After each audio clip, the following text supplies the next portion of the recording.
यानी ये वक्त ले रहे हैं। इनका मकसद ये नहीं है कि ये आज और सीरियस कब होंगे जब, और ये मैं पहले भी कह चुका हूं कि ये मई के महीने में असेंबलियां तहलील कर दें और नेशनल असेंबली और सूबाई असेंबली, फिर पॉसिबिलिटी है। वरना उसके अलावा इनकी जुबानी बातों पे इसलिए नहीं जाना है कि 2-3 बड़े सीरियस इशू हैं। एक तो आर्टिकल 224 के तहत 90 दिन के अंदर इलेक्शन करवाने हैं और वो इलेक्शन के हवाले से डेट दी जा चुकी है। और सुप्रीम कोर्ट ने 20 अप्रैल को जो हुक्म दिया है, जो खास तौर पर ये इनके आपस में नेगोशिएशन चल रही थी, उसमें बड़ी वजाहत के साथ सुप्रीम कोर्ट ने आर्टिकल 189 और आर्टिकल 190 इन्वोक कर दिया है। वो कह दिया है, आर्टिकल 189 क्या है कि सुप्रीम कोर्ट के फैसले हर एक पे पाबंदी है, और आर्टिकल 190 है all executive throughout Pakistan to act in aid of Supreme Court. अब जो 27 तारीख की जो हेयरिंग है वो 2-3 तरह से बड़ी अहम है। एक तो है कि प्रिंसिपल ऑफिसर जो है सेक्रेटरी फाइनेंस, उनके अगेंस्ट तौहीन अदालत की कार्रवाई बनती है। और सिर्फ यही नहीं है, वो स्टेट बैंक में तो पैसे आपने ट्रांसफर कर दिए हैं, लेकिन जब तक वो पैसे अकाउंट में ट्रांसफर नहीं होते हैं इलेक्शन कमीशन पाकिस्तान के। और तीसरा जो है वो सेक्रेटरी डिफेंस के हवाले से भी बात भी, और इलेक्शन कमीशन का रोल भी बड़ा अहम है। इलेक्शन कमीशन ने अभी तक आइन के आर्टिकल 220 का इस्तेमाल ही नहीं किया, हालांकि जो 190 आर्टिकल के तहत इख्तियारात दिए गए हैं उससे मिलते जुलते इख्तियारात इलेक्शन कमीशन को भी दिए गए हैं। अब जो 27 की हेयरिंग है, 27 की हेयरिंग में मैं 3 चीजें देख रहा हूँ। एक तो मैं तौहीन अदालत की कार्रवाई में देख रहा हूँ, बाकी ये फिर लटकाने की कोशिश करेंगे। और आसिफ अली जरदारी साहब भी पहलू तय इसलिए कर गए हैं कि वो ऐसे किसी काम में नहीं आना चाहते। उन्हें भी अंदाजा है कि ये सुप्रीम कोर्ट को डॉज करने की कोशिश करेंगे, कल उनके जिम्मे न लग जाए कि वो इस कोलिशन गवर्नमेंट का हिस्सा, इसलिए उन्होंने कह दिया सारा मलबा टोटल इनके ऊपर डाल दिया। कलामी की माजरत, लेकिन आप ये कह रहे हैं कि ये हुकूमत तो चाह रही है, वो उसको खींचना चाहेंगे, प्रोलॉन्ग करना चाहेंगे, तो अदालत कोई एक टाइम फ्रेम भी तो तय कर सकती है ना इन मुज़ाकरात का, कि मुज़ाकरात आपको इतने दिन में या इतने हफ्ते में कंप्लीट करने और फिर किसी एक नुक्ते पर मुत्तफिक होना या पहुंचना है। देखिए, सुप्रीम कोर्ट ने पूरा मौका दे रही है। सुप्रीम कोर्ट देखिए, जहां तक आईनी कदगन है, सारे इलेक्शन इकट्ठे होने चाहिए। आइन में ऐसी कोई कदगन नहीं है, कोई प्रोविजन नहीं है। राणा सनाउल्लाह ने कहा, मैंने बकायदा चैलेंज किया, मैंने कहा बताएं कौन सी ऐसी प्रोविजन है जो सारे इलेक्शन एक कराने की बात करती है। Section 69 of the election act कर रहा है single poll of an assembly mean provincial और नेशनल असेंबली, तो ऐसी कोई कदगन नहीं है।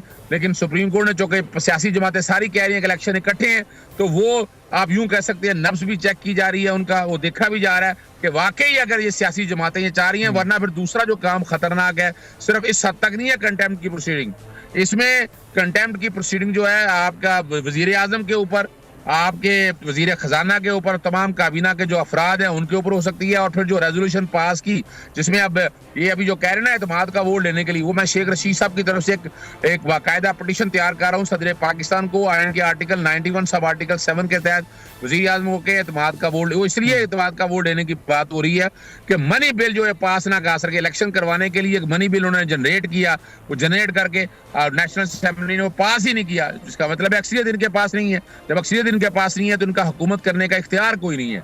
तो ये वो मल्टीपल चीजें हैं जो कोर्ट के सामने आ गई हैं। और मैं तो समझता हूं कि इस वक्त जो मौजूदा हुकूमत है, ना सिर्फ अपनी मेजोरिटी खो बैठी है, बल्कि उसके अलावा जो विल है, जो कॉन्स्टिट्यूशन प्रोविजंस की जो बाइंडिंग फोर्स है, वो भी सारी खत्म कर चुकी है। और इनके पास इतना वक्त नहीं है कि ये बैठकर इन चीजों को देख सकें।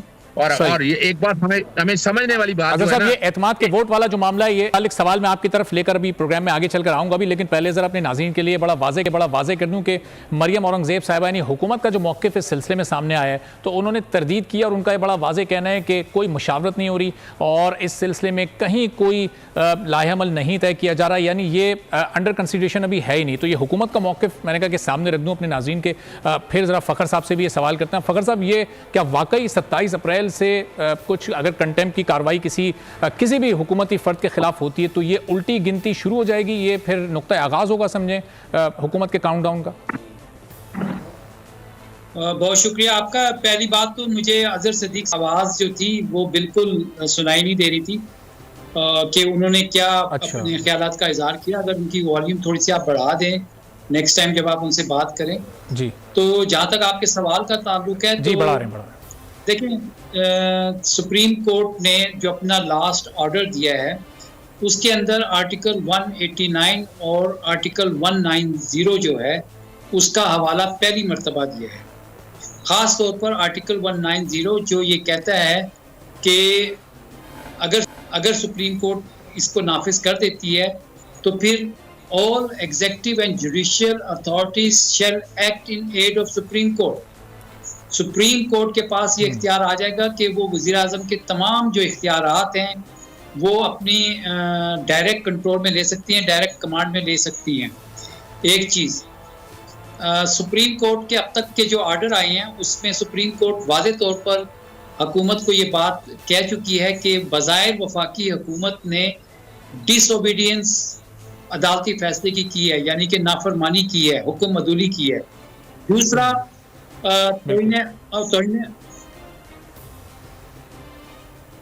जी आपको आवाज आ रही है? जी जी जी फखर साहब आवाज आ रही है, आप अपना जवाब जारी रखिएगा, बात मुकम्मल कीजिएगा। जी हाँ, दूसरी बात जो सुप्रीम कोर्ट ने वाज़े तौर पर अपने ऑर्डर में पहले कही थी वो कंटेम्प्ट ऑफ कोर्ट की प्रोसीडिंग के हवाले से की थी।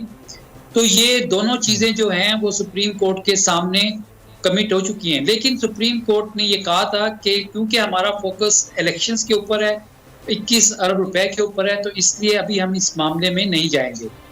तीसरी बात जो हुकूमत ने अपने खिलाफ की वो ये थी कि जो फाइनेंस सप्लीमेंट्री बिल जो था वो उन्होंने अदालत में मिनिस्ट्री ऑफ फाइनेंस के जरिए से जो जवाब दाखिल कराया उसमें कहा कि जी वो मुस्तरद हो गया 21 अरब रुपए का। तो अदालत ने अटॉर्नी जनरल के जरिए हुकूमत को ये बात वाज़े करवाई, बावर करवाया कि जब मनी बिल रिजेक्ट हो जाए तो इसका मतलब है हुकूमत अपनी अक्सरियत खो बैठी है। तो ये तीन तरह की जो तलवार है मौजूदा हुकूमत ने, शहबाज शरीफ वज़ीर आज़म ने अपनी हुकूमत के खात्मे के ऊपर लटका ली है। अब 27 तारीख को अगर 21 अरब रुपए ट्रांसफ़र नहीं होते तो फिर अदालती फैसले की नाफरमानी, तौहीन अदालत, और ये तीसरी बात जो मैंने आपको बताई है, अब ये सुप्रीम कोर्ट के ऊपर है कि वो इनमें से किस अमल को पहले एक्टिव करती है और फिर बाकायदा तमाम इख्तियारात अपने कंट्रोल में कर देती है। लेकिन